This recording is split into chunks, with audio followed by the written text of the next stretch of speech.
Good morning and welcome to the Joint Schools Chief Whitecap and St. Kateri Tekakwitha and our celebration of Wallenberg Day, the Power of One. My name is Jordan and I would like to welcome Sam from St. Kateri Tekakwitha School to co-MC this celebration. Thank you, Jordan. Welcome to today's celebration. I would like to take this opportunity to acknowledge that we are on Treaty 6 land and the traditional homeland of the Métis and Dakota. Before we begin our celebration today, we would like to extend a welcome to you all and to our special guests. First, we would like to welcome the two principals of Chief Whitecap and St. Kateri Schools, Mr. Harold Robertson and Mr. Kent Gauthier.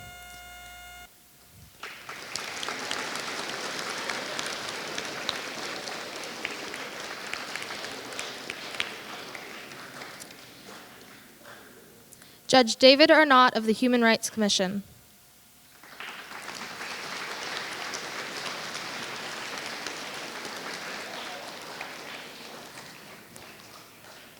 From Think Good, Do Good, Heather Fenyas.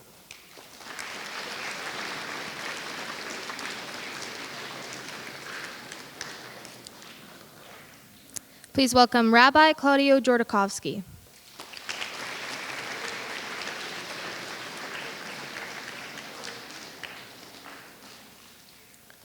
Superintendent of Saskatoon Public Schools, Whitman Jacobin.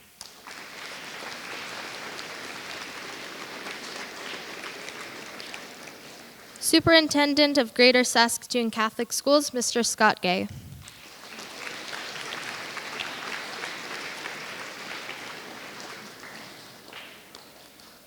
I would like to call upon Rabbi Claudio Jordakovsky to bring greetings on behalf of the Jewish community of Saskatoon.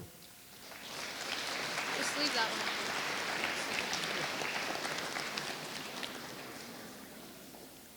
one. Good morning. It's an honor for me to be here this morning as the Rabbi of Congregation Agudas Israel at this joint commemoration of Raoul Wallenberg's Day by Chief Whitecap and Sons Kateri School. On behalf of all members of the Jewish community, I would like to thank the authorities and the teachers of both schools, and especially the students, for the time and work you put on the organization of this event. Raoul Wallenberg saved tens of thousands of my fellow Jews from being exterminated by the Nazis, including parents and grandparents of members of my congregation. And he did so because he believed in what we are celebrating today, the power of one to do what is right and to make a positive impact in our society. Raoul Wallenberg was a hero because although he was rich and he was a successful businessman, he chose to move out of his comfort zone and risk his own life to save innocent people in a time when only a few were willing to take that risk. He was a hero because he realized he couldn't just be standing watching others suffering and being killed without doing something to help them. So today, when we remember his brave actions, let's think of this event not only as an opportunity to honor, to pay tribute to the courageous man Wallenberg was, but as a calling to be mindful and sensitive of all those who are suffering around us. All those, as my people were suffering 80 years ago, today, all those who are being invisible to our eyes, victims of our indifference. Wallenberg teaches us that we all have work to do. You don't need to be rich or an important person to realize there are people who need your help or to stand up for them. You can be like Wallenberg when you become concerned about important issues in our time, when you worry about poverty in Saskatoon, when you are generous with those in need, when you learn about injustice against indigenous people, and when you commit to treat every human being in the same way, when you are concerned about the environment, When you listen to stories of abuse, when you stand up for someone who is not necessarily your friend. The power to bring change begins with me. And for that to happen, we always must take sides. We can't go through life being neutral or just worrying about what is good for me. The Jewish tradition teaches that everyone has an obligation to fix the problems in the world, and we can't avoid that responsibility.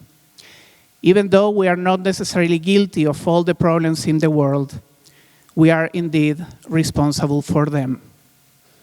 That's, I think, Wallenberg's legacy and his life example. Only when we have responsibility toward others, and when we realize that every one of us has the power to bring a change into the world, then we will be able to make this world a place with more love, with more compassion, with more justice, and with more peace. Thank you.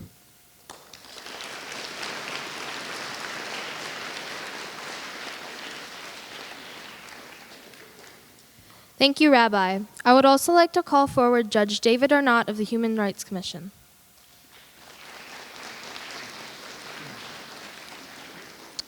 Well, thank you very much. It's my pleasure to be here. I do want to recognize Harold Robertson and Chantel Balicki, the principal and vice principal here at Chief Whitecap School, and just say I'm really heartened by the spirit of the warmth of the reception that we received. And I want to acknowledge as well Kent Gauthier, the principal at St. Kateri School.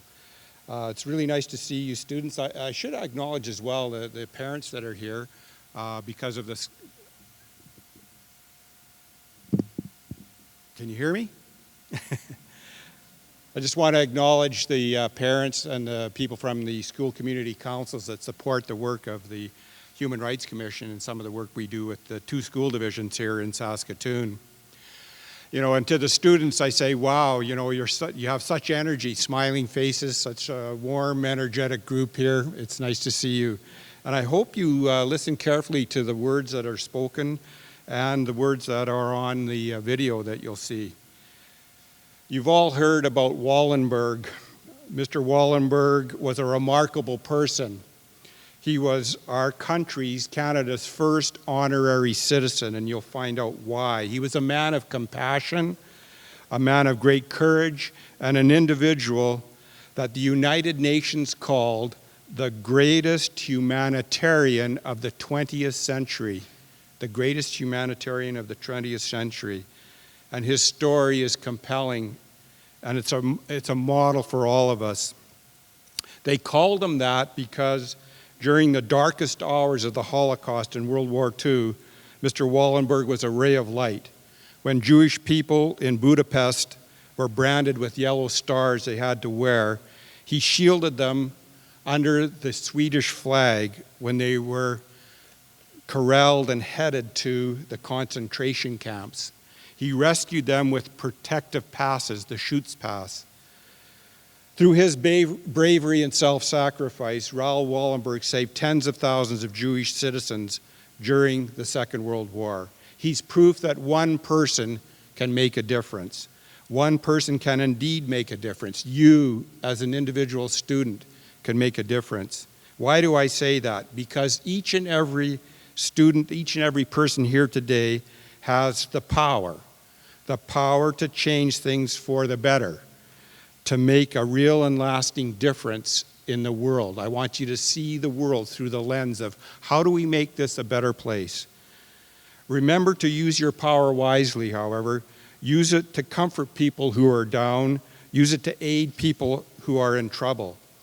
Use it to do the right thing like Raoul Wallenberg did. It doesn't always mean it has to be difficult, a difficult thing to do. Sometimes it can be very simple. For instance, just smiling at your friend, a friend who's sad, cheering that friend up, a classmate, or showing kindness to someone who needs it. Give somebody a hug, warm them up, be respectful to them, and be sympathetic or empathetic to what is troubling them. At other times, doing the right thing can be very hard.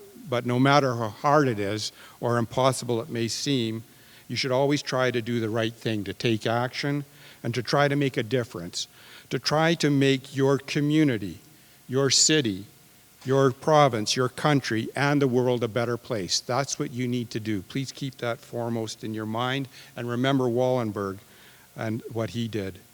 A good way to do that is keeping in mind three things.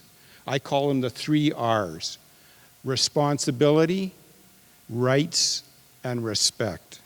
So when I say responsibility, as students, you need to know and understand the rights of Canadian citizenship so you don't breach those rights. Secondly, you can help by defending our shared human rights. And remember that when one person's human rights are fettered or interfered with, everybody's human rights are at issue. So respect your teachers, respect your parents, respect your classmates, your friends, and respect yourself. Remember to respect not only the similarities we all share, but also the differences between us all. Take a moment, just look around you, and I can see it right here before me. Notice that no two people are the same. Your friends and classmates come from all backgrounds, different cultures, different religions, and it is precisely that difference, that diversity, that makes our country great. We're the best example in the world of a multicultural, multi-theist, multi-ethnic country, says the Aga Khan who comes here every year. We are number one in the world. We're a model to everywhere. Please embrace this diversity. It makes us strong. Treat others the way you want to be treated. And please help others, other students, when you can. Do what you can to help your fellow student. That's what Wallenberg did. And that's why we're here today, remembering his life and honoring his legacy. It's a time today to reflect on this story you'll hear. And it's a time to reflect on the fact that we're all human beings. We all have relationships. And as human beings, we belong to one human family. That's in the United Nations Declaration of Human Rights. It's in our Saskatchewan Human Rights Code. We all belong to one human family. What is the best way to treat people? How can you make a difference yourself? Wallenberg sacrificed his life for people who weren't his friends. They weren't members of his family. They were in fact strangers, people he'd never met before. But he understood what he had to do deep down was the right thing. And that's what he did. He saved the lives of many, many people. Because he refused to be a bystander, Raoul Wallenberg made a difference in the world. You too can make a difference in the world. Take the opportunity to make that difference. Take the opportunity to treat people the way you like to be treated. Thank you very much.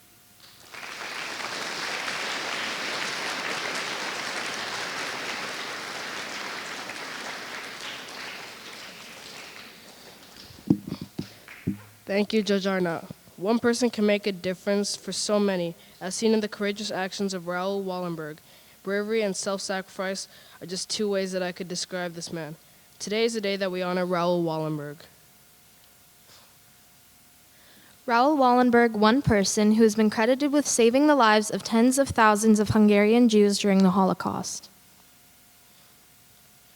Friends gathered here today, we challenge you to open your eyes and your hearts to truly see what Mr. Wallenberg did for so many people. Truly see how these selfless and brave actions didn't just happen in the 1940s, but are still alive right here, right now, and as we all gather to celebrate the goodness of Raoul Wallenberg. Students from Chief Whitecap School in grades 4 to 8 have been working on the creation of an iBook that highlights our namesake, Chief Whitecap. The students have been working with Leslie Gowdy-Kluche and Michelle Pantel over the last few weeks to create something that we are happy to share with you today.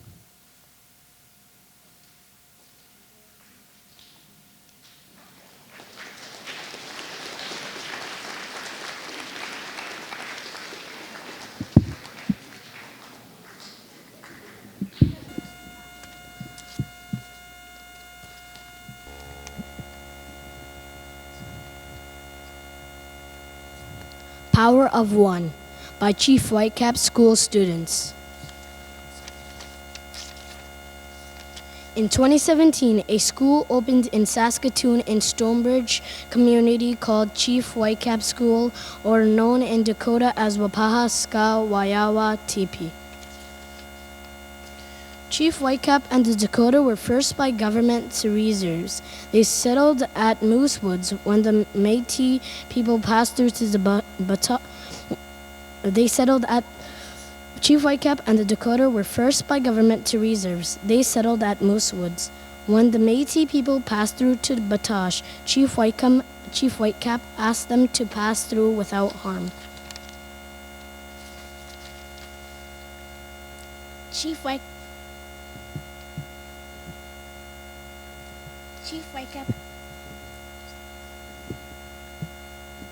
Whitecap had a wife and children.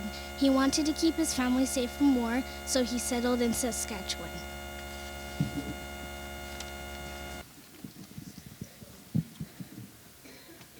Chief Whitecap was the co-founder of Saskatoon. Some people call him the father of Saskatoon. If Chief Whitecap had not suggested the current location to John Lake, he would not have the beautiful river running through Saskatoon. John Lake's people would have had trouble finding food and water. Chief Whitecap made a difference by asking the Métis to go kindly through Saskatoon. They were on their way to Batoche. Chief Whitecap was honest and loyal, so people trusted him. Chief Whitecap, whose Dakota name was Wapaha Ska, is a hero to the Dakota people.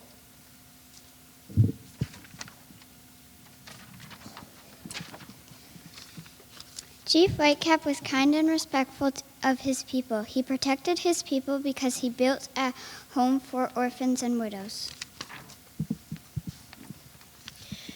Chief Whitecap, along with his people, got food for their community by hunting buffalo on the Saskatchewan plains. When the Canadian government forced the First Nations to settle onto reserves, Chief Whitecap's people settled at Moose Woods.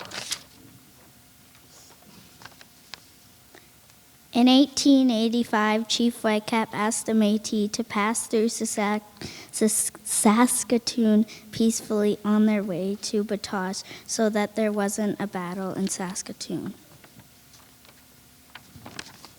Chief Whitecap and his community were friends with the Europeans. The Dakota also made peace treaties with other First Nations people. Chief Whitecap helped the people of Saskatoon settle along the river so they could get food, water, and travel. In 1882, Chief Whitecap made a difference by leading John Lake to the spot where the city now stands.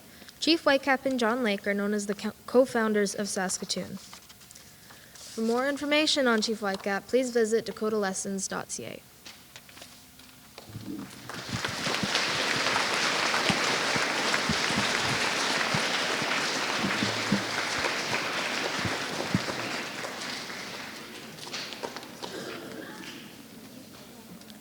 The grade A class of St. Kateri Tekakwitha have also learned a great deal about our patroness, St. Kateri Tekakwitha, and they are honored to share their learning with you today.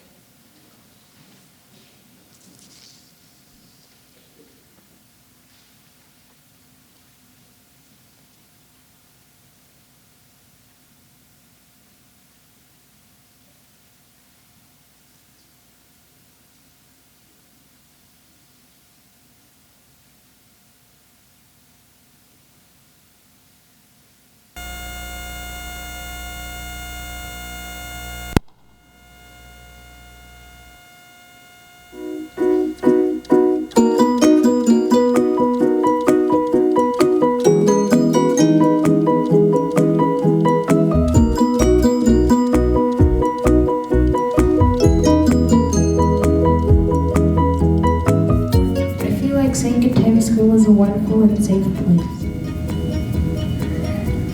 I know about St. Kateri School that there's super nice people and anybody's welcomed here and you feel safe and secure. It's a new school and St. Kateri is a good role model.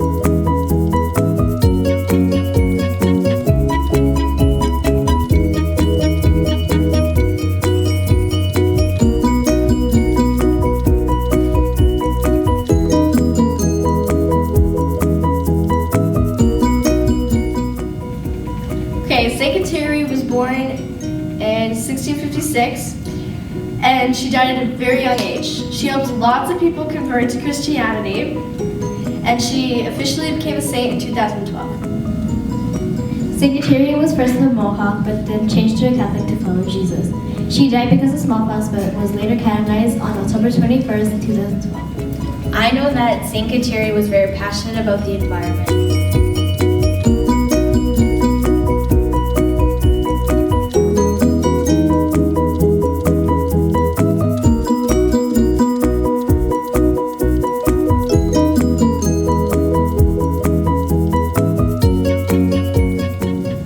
Saint Kateri embodied the power of one by being one person who encouraged many others to follow their beliefs of Christianity.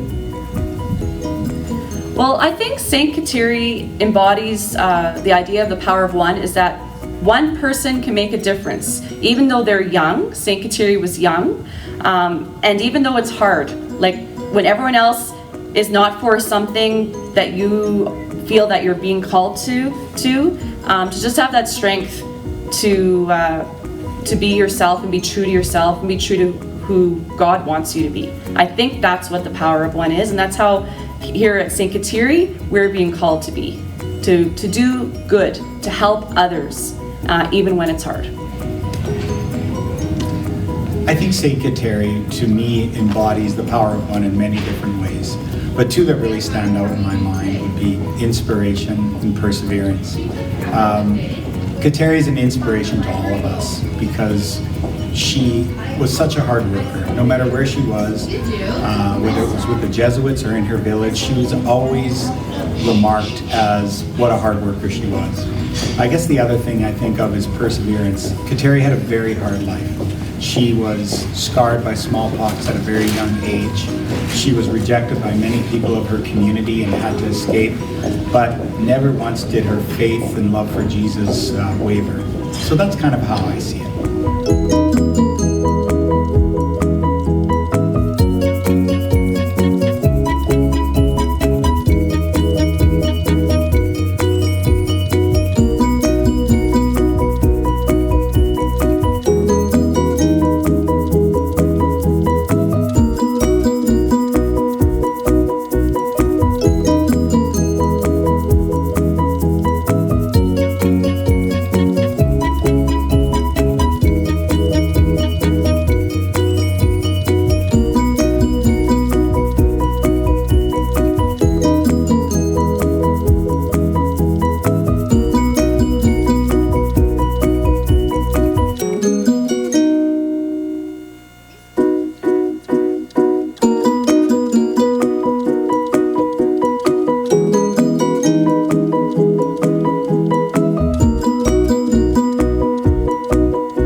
We are very excited to introduce the school choirs of St. Kateri Tekakwitha and Chief Whitecap School under the direction of Ms. Tracy Kernigan and Ms. Christina Warrington to sing Make a Difference.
Thank you to the choir for that musical inspiration. That adds so much to our program. We would like to call upon Heather Fenyas, the co-founder of Think Good Do Good and an active volunteer within the Saskatoon Jewish and general community who has a deep connection with the actions of Mr. Wallenberg. Think Good Do Good focuses on the power of one and how each and every one of us can make a difference in the lives of others. Please welcome Heather Fenyas to tell us more about Wallenberg Day.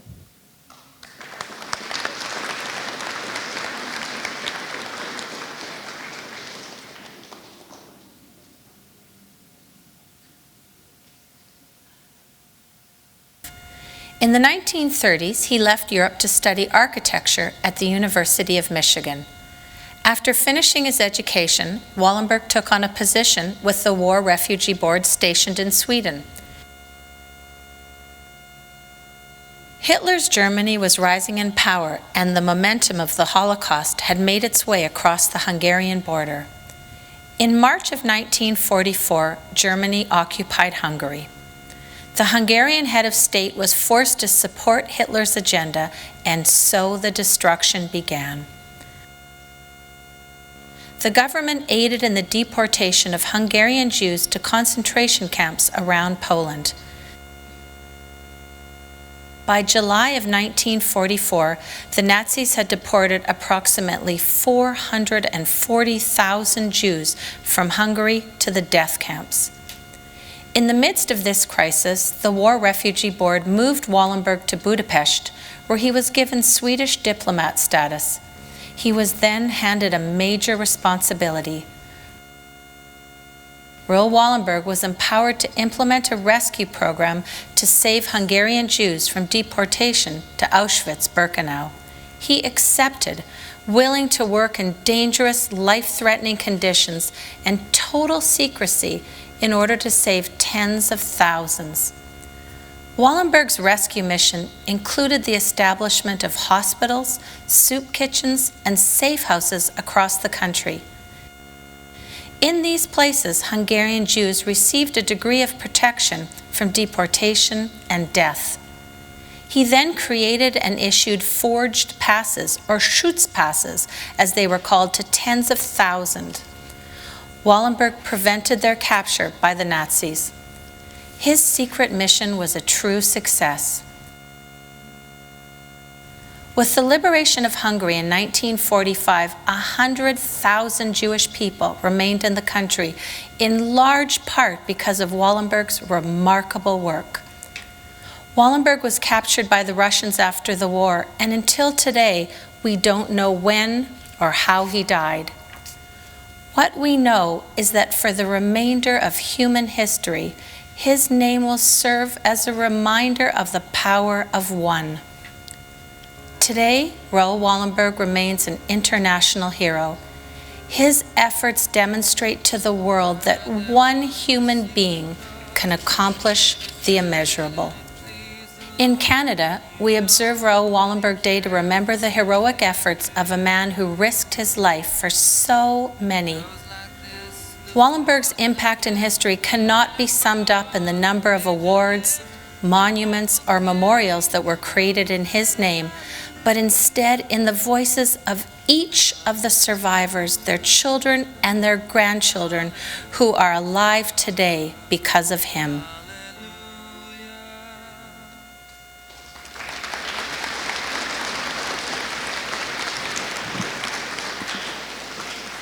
Good morning. Put up your hand if you've ever woken up from a bad dream. Right? Okay. Imagine the dream is that your house is in flames, your school and all of Saskatoon is on fire. Imagine that the fire is spreading so quickly that the fire department can't put it out. It's spreading across all of Saskatchewan. And before you know it, it's engulfed Manitoba, Alberta, and British Columbia. You wake up the next morning hoping your dream wasn't real, but it was. This nightmare was the Holocaust. 12 million people were killed. The population of Saskatchewan, Manitoba, Alberta, and British Columbia. 6 million were Jews, murdered only for being Jewish. It's almost impossible to imagine, and for me, it's still a nightmare. My brain just can't comprehend a number so big. Can yours? No, but I can imagine one person, one life, and I want to tell you a true story about one person during the Holocaust. Her name was Marika, and she was 8 years old in 1944 when Hungary was invaded by Germany. She was in grade 4. Are some of you in grade 4? Put up your hand if you're in grade 4. Put up your hand if you have a brother or a sister in grade 4 or friends in grade 4. So you can imagine what it feels like to be in grade 4. Little Marika had a big brother named Rudy, parents, and a large extended family. Marika's family and the Hungarian Jewish community began losing their privileges and their freedom. They had curfews, were limited to where they could go in and out, and very little access to food, and they faced random violent attacks on the streets. They were forced to wear yellow stars on their clothes, which made them easy targets.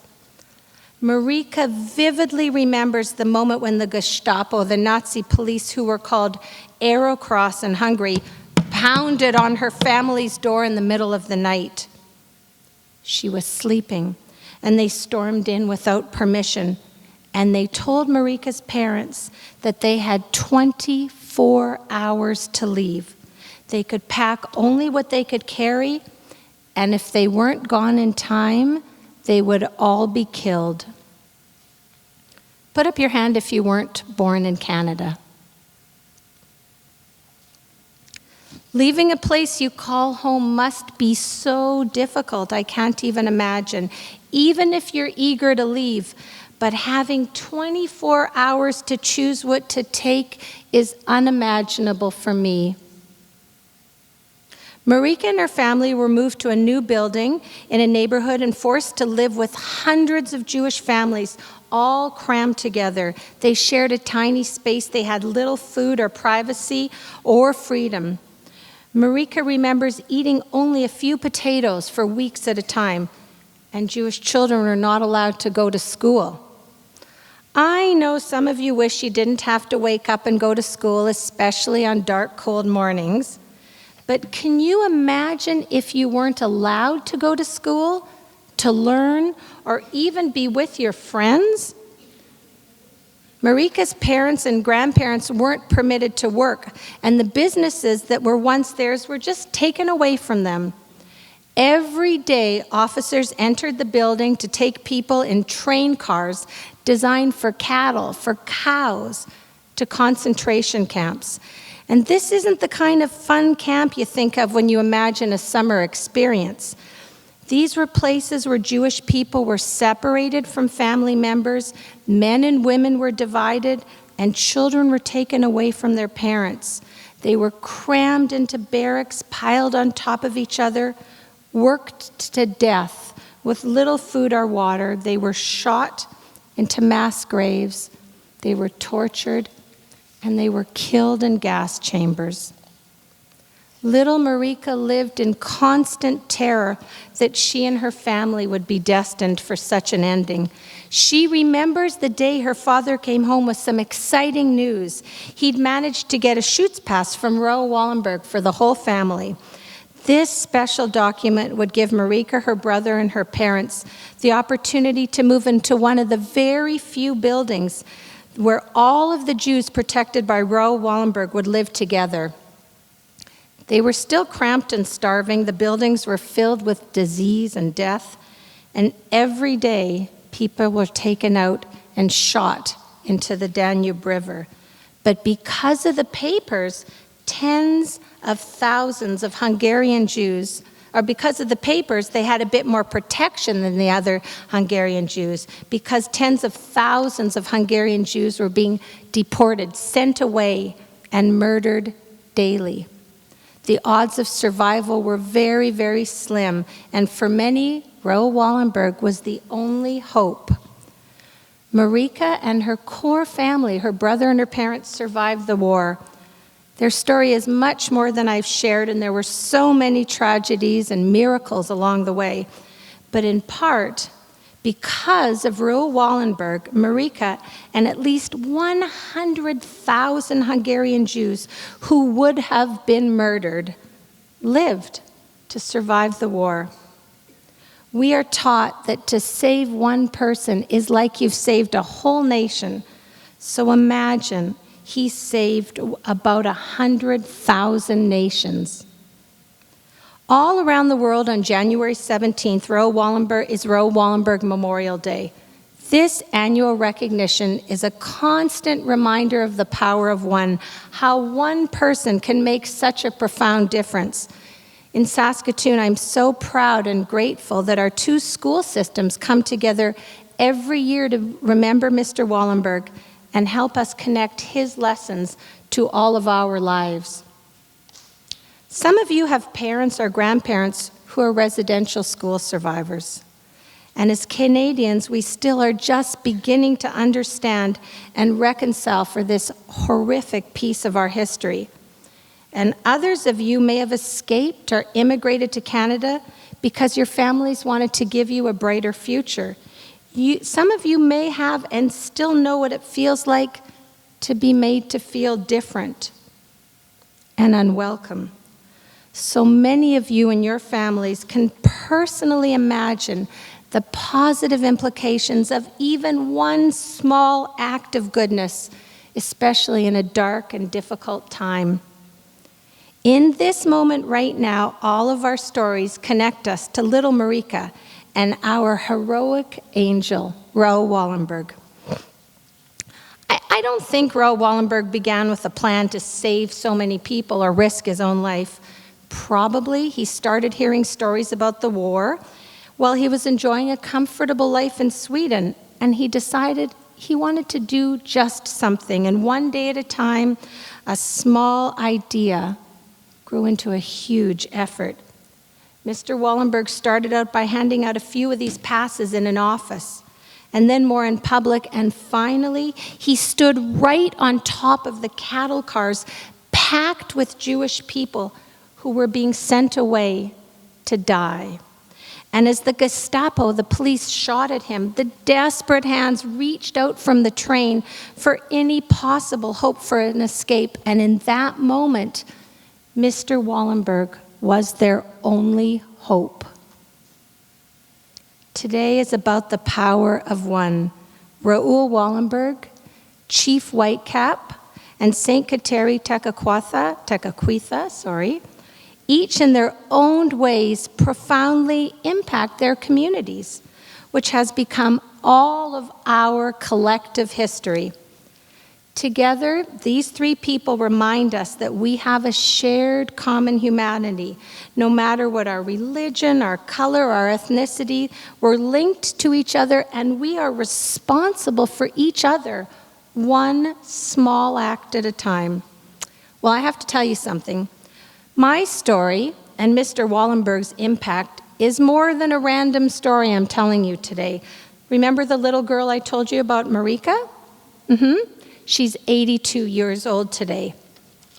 She and her husband escaped Hungary in 1956 and came to Canada as refugees, like some of you, with a newborn baby. Marika and Zoli had 3 children, and can you guess who that baby was? That baby was my husband, Leslie. And I married Leslie 33 years ago, and our children, Shira, Noah, and Ellie, are my greatest accomplishment and living proof of Raoul Wallenberg's infinite goodness. The message of Wallenberg is so deeply personal to me and my family. It's my personal call to action. Let's do something together now, okay? Stand up if you have ever spoken up for something or somebody in a moment where a person or an idea needed protecting, even if it felt a little uncomfortable. Have you ever stood up to defend somebody or protect somebody? Stand up. Keep listening. There's more choices. You need to keep listening. Wow, you're a really amazing, heroic group. But stand up if you volunteer for something. Stand up if you helped out for anything, especially when you weren't asked to do it. Stand up if you have ever asked somebody of a different faith or culture to teach you something about their beliefs. Stand up if you want to be part of making our world a better place. Excellent. Excellent. I have a challenge. Let's all be upstanders, not bystanders. I challenge each of you standing to use your legs, and I hope you leave here a bit changed by this message. Let's go back to our homes and communities and combine our power of one to transform Saskatoon into the kind of place Raoul Wallenberg, Chief Whitecap, and St. Kateri would be proud to call home. Thank you very much.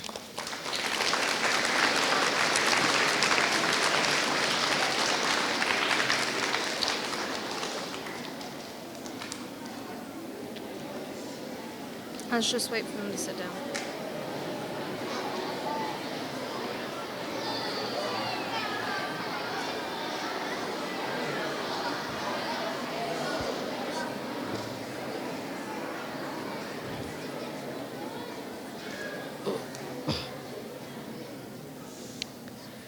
Thank you, Heather, for sharing with us the brave actions of Raoul Wallenberg.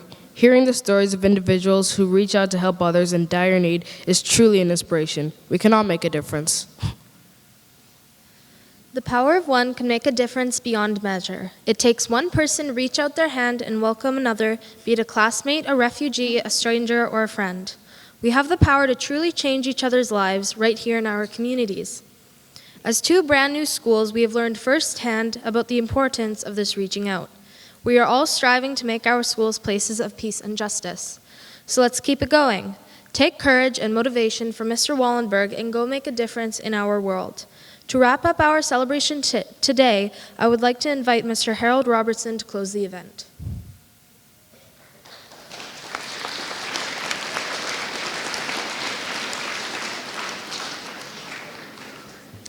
Thank you, everyone. Just on behalf of the St. Kateri community family, I want to say a very special thank you to Rabbi Jordavotsky. Thank you so much for your words today. Thank you, Judge Arnott, as well, for your challenge to the students. And, of course, Heather, thank you so much for giving the background information, what this is all about, and how we can really make the world a better place in our own small ways. So thank you for that very much. A very special thank you to Sam and Jordan. Fantastic job to our MCs.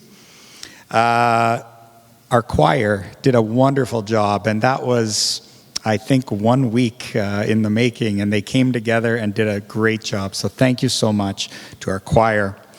Thank you to Mr. Robertson and the staff of Chief Whitecap for making us feel welcome today.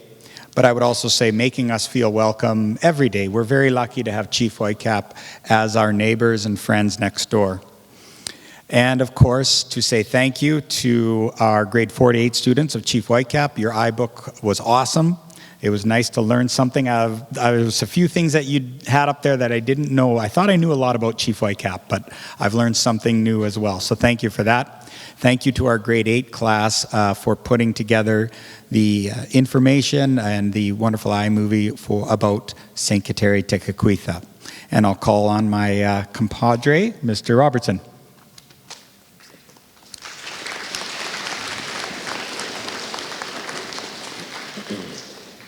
Well, just very quickly, thank you, Mr. Goche, for the words. I also echo the thanks that he shared with you. Really important as our two schools come together, and it's been interesting and fun and exciting for our staffs to work together a little bit. I know on behalf of the choir, I know Mr. Goche and I have had a chance to work with some students together, and it extends our borders a little bit, where we have this school of about almost 1,000 kids between the entire building, divided up into two little parts, with one very important message today. And it doesn't matter if you go to St. Kateri or Chief Whitecap, or if you're in grade 4 to 8. I hope you took away something. I remember a very good teacher once telling me that a great lesson plan, you tell them what you're going to teach them, you teach them, and then you tell them what you taught them. So you heard lots of speakers today, and you saw some AV, and you heard some music, and hopefully one of those forms of communication sunk in with you. And there are some good challenges, and they can happen every day in our school, in our building. Find that person who needs help. Find that person who needs an extra smile, who needs somebody to stand up for them. And it will make our buildings, our hallways, our playgrounds safer, more inviting, comfortable for all of us, even the students that are not here. And hopefully remember that message of Raoul Wallenberg, and again through our own namesakes, Chief Whitecap and St. Kateri, the work that they did, and one person can do that. And we have about 400 in here right now. So there's the power of one. We have about 400. And fast forward your lives a little bit to say, where can I be when I'm a year from now? Or what do I want the schools to look like? What do I want my friends to think of me? What do I want to be? And how can I do that world-changing things in small little steps along the way? And we all can contribute something. So I leave you with that challenge. I want to thank everybody for being here, and I'm going to turn it over to Sam and Jordan for a quick close. Thanks everybody for being here. We surely appreciate everybody coming together today for this assembly.